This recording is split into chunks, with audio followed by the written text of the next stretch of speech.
Hi folks, Dean Chandan here. I am delighted to be joined by Larry Silverstein, Chairman of Silverstein Properties, founder of the Schack Institute of Real Estate, and Chairman Emeritus of our board. How are you and Clara doing? Uh, we've only been living together for 64 years, so we're used to being together, and we enjoy each other.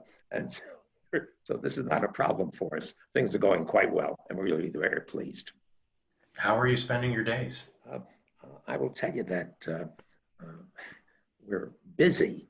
I find myself very busy because I'm constantly on telephones, Zoom meetings, other meetings, meetings of all kinds relevant to our business at Silverstein Properties. And it's we're very fortunate because we can report, I think we've collected about 92% of our rents uh, commercially and residentially in our portfolio. And so we think we've done quite well with that. And we're preparing, we're going through a whole series of protocols to determine how best to handle the reopening of our properties at the appropriate time.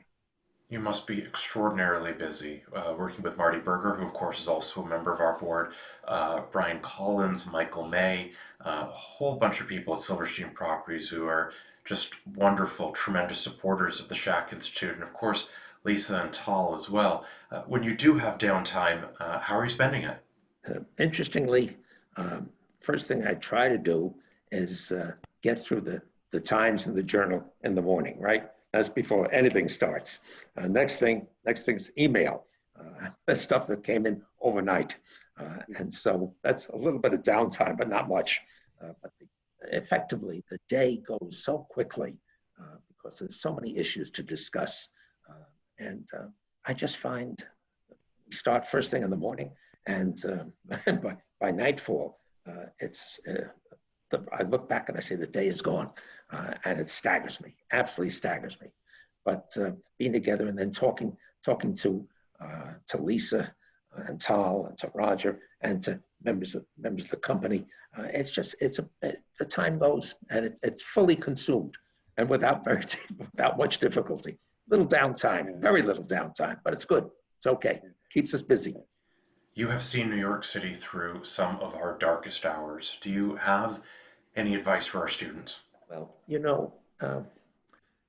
having first of all, I've been doing this for about 65 years, uh, and and I realize that we've been through so many crises in my time, and I look back and I think of them all, and I think of the real estate collapse and first of all, the stock market collapse in '87, and then the real estate collapse here in New York in the '90s. And I think at the time we went through that. And the key there, remember Sam Zell saying, stay alive to 95. And because everybody was wondering how to stay alive till 95, it wasn't going to be easy. But we finally made it out of that collapse. And then next thing we knew, we're in the dot-com collapse just after 2000. And then, of course, 9/11 in 2001.